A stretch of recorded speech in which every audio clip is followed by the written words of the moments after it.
Et à 7h44, c'est l'heure du petit-déj politique avec votre invité ce matin, Sylvain Maillard, député LRM de Paris et porte-parole du groupe LRM à l'Assemblée nationale. Bonjour Sylvain Maillard. Bonjour. Merci d'être avec nous sur Sud Radio.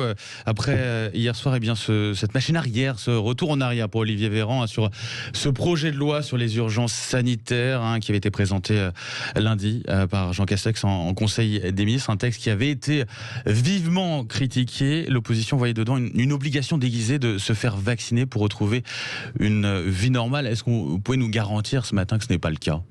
Je le dis et je le redis, Christophe Castaner a pris la parole également et nous l'avons toujours dit, il n'y aura aucune obligation de vacciner en France.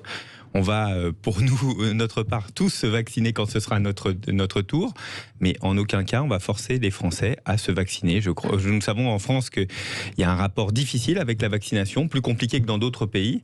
Nous le respectons et on va appliquer ce que nous faisons depuis des mois et des mois, c'est-à-dire la transparence la plus absolue pour que chaque Français soit parfaitement informé de ce qu'est le vaccin, des avantages, mais aussi peut-être des inconvénients. Et vous comprenez, alors le projet de loi, en l'occurrence, il n'a pas été retiré, il a été reporté à plusieurs mois. Vous comprenez l'ambiguïté qu'on peut déceler dans un texte comme ça. Quand on lit, le Premier ministre peut, le cas échéant, subordonner les déplacements des personnes, leur accès aux moyens de transport ou à certains lieux, ainsi que l'exercice de certaines activités, à la présentation des résultats d'un test de dépistage, au suivi traitement préventif, y compris à l'administration d'un vaccin. On peut comprendre quand même qu'il y a eu un doute, qu'il y a eu une inquiétude de la part de certains. Que toutes les oppositions sautent sur quoi qu'on fasse, c'est l'habitude. Moi, je donnais juste un exemple. L'idée, elle est très simple. À l'heure actuelle, si vous voulez prendre un avion, vous voulez partir aux États-Unis, par exemple, il faut avoir un test PCR. C'est l'obligation de moins de 3 jours. Sinon, vous ne pouvez pas embarquer sur l'avion. Si les mesures continuent dans les semaines, dans les mois qui viennent, vous vous êtes fait vacciner et pourtant il faudra continuer à faire un test PCR. L'idée, c'est un exemple, serait de dire si on avait un formulaire disant que nous avons été vaccinés, de ne pas avoir à faire ce test PCR. Ça ne va pas plus loin que ça. On a entendu, et je crois que dans cette période, on a d'autres chats à fouetter, on va être très clair, on a entendu une montée, comme vous l'avez dit, des oppositions, mais en général, peut-être une inquiétude. Donc ce n'est pas prioritaire, donc nous le retirons et puis on verra plus tard. Vous verrez plus tard. Ce qui a posé question également, je suis désolé d'insister, mais c'est aussi le choix de déposer ce texte en procédure accélérée à l'Assemblée nationale. Le fait qu'il soit déposé en pleine vacances, ça interroge. Est-ce qu'il n'y a pas une maladresse au moins de la part du gouvernement à ce niveau-là ? En fait, toutes les mesures dont nous parlons, elles sont déjà à l'heure actuelle en application, puisque nous avons voté ce texte au mois de mars l'année dernière, mais il devient caduc au 1er avril. Sur la question de l'urgence sanitaire. Exactement. Donc toutes les mesures sont déjà dans la loi en fait à l'heure actuelle. Et donc nous avons voulu, le gouvernement a voulu tout simplement prolonger au-delà du 1er avril parce que le virus ne va pas s'arrêter à ce moment-là. Écoutez, c'est pas très grave. L'important pour nous, c'est de combattre ce virus, de faire en sorte que le vaccin qui va commencer à être délivré dès la semaine prochaine soit bien appliqué, soit bien compris par l'ensemble de nos concitoyens. Et nous allons faire œuvre de pédagogique pour que le plus possible d'entre nous, d'abord fassent attention pendant ces périodes de Noël, mais ça j'en suis convaincu, et au-delà de ça, puissent au fur et à mesure se faire vacciner. Vous parlez de la vaccination, près d'un Français sur 2 ne compte pas se faire vacciner. Vous parlez de pédagogie. Qu'est-ce qu'il faut faire justement pour avoir de nouveau cette confiance-là des Français ? Écoutez, ce matin, je prends un pari, c'est que dans quelques mois, vous me réinviterez et vous verrez que bon nombre de Français se seront fait vacciner, parce que moi, je suis très optimiste et je sais que ça va changer. Ça va changer parce qu'ils vont voir que dans le monde entier, les gens se vaccinent et donc ce manque de confiance va disparaître. Et puis, il faut faire œuvre de transparence, expliquer très clairement les bénéfices, mais aussi les risques. On l'a vu, et d'ailleurs nous le faisons en permanence sur les allergies, certaines allergies. Pour le moment, en tout cas, toutes les personnes, on a quand même maintenant des millions de personnes qui ont été vaccinées. Il n'y a pas de contre-indication majeure, loin s'en faut. En tout cas, elle va commencer donc dimanche, petit à petit, progressivement, cette campagne de vaccination. Ça serait quoi une campagne de vaccination réussie en France pour le gouvernement ? Vous savez, la vaccination, c'est évidemment un moyen, surtout, c'est de sortir de ce Covid. Donc, plus vite, nous serons arrivés probablement à l'été, donc plus de monde aura été vacciné, probablement le virus sera un peu moins virulent parce que le climat sera plus favorable et nous vivrons un peu plus dehors. Et donc l'objectif, il est tout simplement pour le gouvernement, pour la majorité, c'est de faire en sorte que l'organisation de cette vaccination, mais aussi la gestion du monde économique, parce que c'est dur à l'heure actuelle, c'est difficile, même si on les accompagne énormément, se fasse le moins mal possible. La situation est difficile, très clairement, et les mois qui arrivent vont être difficiles aussi. C'est pour ça aussi que cette respiration de Noël est la bienvenue, nous permettre aussi de reconstituer un peu de force. Oui, mais avec quand même, il est important de le rappeler pour les Français sur cette période de Noël, du réveillon, du 25. Attention à bien respecter aussi les consignes qu'il y a pour éviter que ce soit l'occasion, entre guillemets, d'une propagation accélérée de nouveau du virus. Oui, vous avez raison, il faut toujours le rappeler, mais moi j'ai confiance. Je pense que les Français ont parfaitement intégré, ils n'ont pas envie d'être malades, ils n'ont pas envie de rendre malades leur famille, leurs proches, leurs aînés. Je crois que tout le monde fera vraiment attention, ce sera un Noël particulier. Voilà, c'est un Noël particulier, mais ce sera une respiration. Et je suis très heureux que les efforts que nous avons faits au mois de novembre avec ce confinement, puis ce couvre-feu, nous sommes en couvre-feu et ça va probablement continuer, donne des effets parce qu'on a des chiffres bien meilleurs que les Allemands, par exemple, ou la plupart des pays qui nous entourent. Oui, mais on est loin encore des 5000 cas par jour qu'annonçait ou qu'espérait Emmanuel Macron pour mettre fin au confinement. Oui, exactement. Les 5000 cas, c'est ce qui nous permet de tracer. 12 000, un peu moins de 12 000. Qui nous permet de tracer. Oui, nous en sommes encore éloignés, mais quand on voit la vague épidémique que subit l'Europe, c'est vrai que nous avons des bons résultats. Au moins, réjouissons-nous de ça et faisons en sorte de garder ces résultats-là. Peut-être les améliorer, tant mieux, mais que Noël ne soit pas une période où nous nous contaminions tous, et surtout nos aînés les plus fragiles. Vous allez parler de l'Europe. Une grande partie de l'Europe se reconfine. Effectivement, en France aussi, on a de plus en plus de voix qui demandent un reconfinement le plus tôt possible, dès le lendemain du réveillon de Noël pour certains, ou à la rentrée. C'est quelque chose que vous entendez. Est-ce qu'il faut justement un reconfinement le plus tôt possible pour éviter une reprise ? Vous savez, tout est sur la table. Les derniers mois ont montré qu'il fallait beaucoup d'humilité et d'être très réactif par rapport à une situation qui évolue en permanence et une connaissance du virus qui s'approfondit semaine après semaine. En ce moment, nous sommes déjà en couvre-feu. C'est déjà une perte de liberté importante qui semble montrer ses effets. En tout cas, des résultats que nous avons, on s'aperçoit que le couvre-feu est relativement efficace. Il peut être envisageable que ce couvre-feu continue et perdure dans les semaines qui viennent. Donc, à vous entendre, un troisième confinement n'est pas inéluctable, d'une certaine façon. Il faut, je crois, avoir beaucoup de modestie par rapport à ce virus et rester très en alerte et de faire en sorte d'appliquer les mesures qui seront nécessaires. Pour le moment, nous sommes en couvre-feu. La maîtrise du virus est relativement correcte, avec des chiffres, comme nous l'avons dit, qui sont satisfaisants par rapport à ce que nous voyons en Europe. Mais on voit bien qu'on est sur un terrain fragile. Donc tout est possible.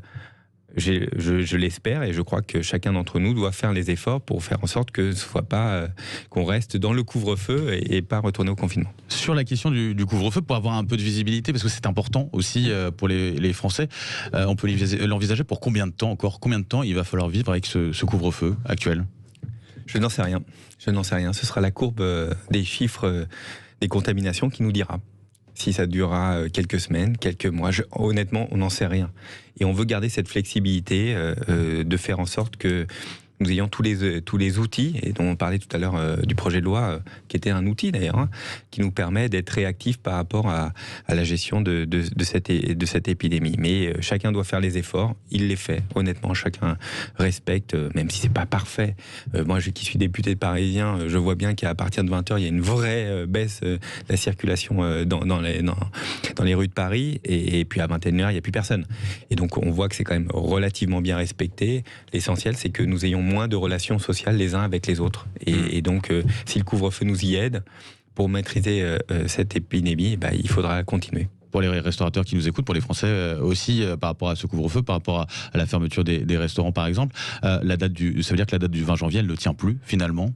C'est trop tôt ? Vous savez, les restaurateurs, j'étais avec eux, ils manifestaient il y a une semaine. J'étais avec eux, je suis allé les voir pendant leur manifestation et j'ai eu un échange. Ils savent que je suis toujours à leur écoute. On les accompagne, on a énormément amélioré l'accompagnement, mais la situation est difficile. Oui, la situation est difficile, et donc c'est de notre rôle, en tant que député, aux côtés de Bruno Le Maire, d'Alain Griset, d'améliorer la situation pour qu'ils puissent vivre après le confinement, surtout de pouvoir rouvrir ensuite. Oui, la situation est difficile. On sait que c'est un des foyers principaux de contamination dans les bars, dans les restaurants, dans les discothèques, il ne faut pas oublier, les salles de sport aussi qui restent fermées et qui probablement resteront fermées un peu plus longtemps. On attend une décision aujourd'hui du Conseil d'État sur la fermeture des cinémas et des théâtres, sur cette question de la décision du gouvernement de prolonger la fermeture des salles au moins jusqu'au 7 janvier. Qu'est-ce que vous attendez de cette décision du Conseil d'État ? Vous savez, les exploitants de salles de cinéma ne revendiquent pas forcément l'ouverture des cinémas parce qu'il n'y a aucun film à l'heure actuelle. Aucun film n'a été produit, ils ne diffuseraient que des anciens films. Non mais il faut se souvenir.